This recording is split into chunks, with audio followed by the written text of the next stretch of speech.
செய்திகளை உடனுக்குடன் தெரிந்து கொள்ள உடனே சப்ஸ்கிரைப் பண்ணுங்க.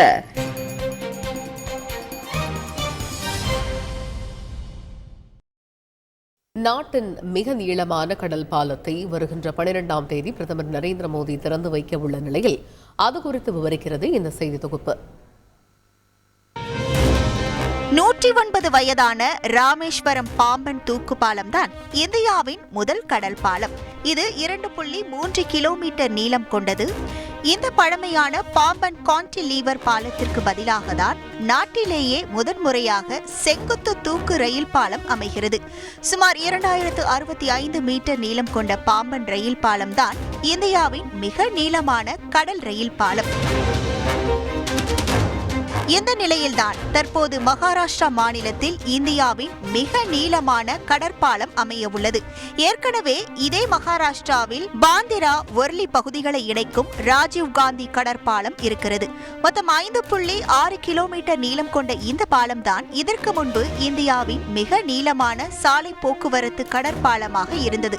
ஆனால் தற்போது மும்பையிலிருந்து நவி மும்பையை இணைக்கும் விதமாக 22 கிலோமீட்டர் நீளத்திற்கு புதிதாக கட்டப்பட்டுள்ள பாலத்தை வருகின்ற 12ஆம் தேதி பிரதமர் மோடி திறந்து வைக்க இருக்கிறார்.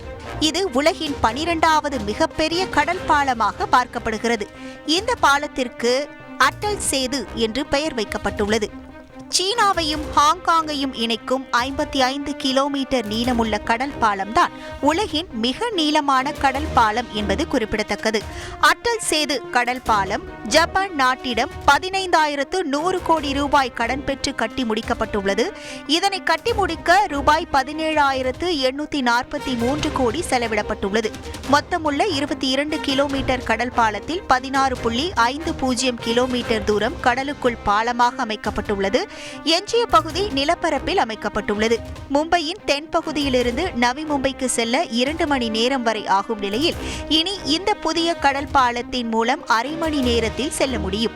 5 ஆண்டில் கட்டி முடிக்கப்பட்டுள்ள இந்த கடல் பாலத்தில் கார் உரிமையாளர்கள் ஒருமுறை மட்டும் காரில் செல்வதாக இருந்தால் 250 ரூபாய் கட்டணம் செலுத்த வேண்டியிருக்கும். மாத பாஸ் கட்டணம் 12,500 ரூபாயாக நிர்ணயிக்கப்பட்டுள்ளது. புதிதாக திறக்கப்பட உள்ள கடல் பாலத்திற்கு பொதுமக்களிடையே நல்ல வரவேற்பும் எதிர்பார்ப்பும் இருந்தாலும் அதிக கட்டணம் வசூலிக்கப்படுவது குறித்து அவர்கள் வருத்தம் தெரிவித்து வருகிறார்கள். கட்டணத்தை குறைக்க வேண்டும் என்று தொடர்ந்து கோரிக்கை வைக்கப்பட்டு வரும் நிலையில் அரசு இந்த கோரிக்கையை ஏற்குமா என்பதை பொறுத்திருந்துதான் பார்க்க வேண்டும். செய்திகளை உடனுக்குடன் தெரிந்து கொள்ள உடனே சப்ஸ்கிரைப் பண்ணுங்க.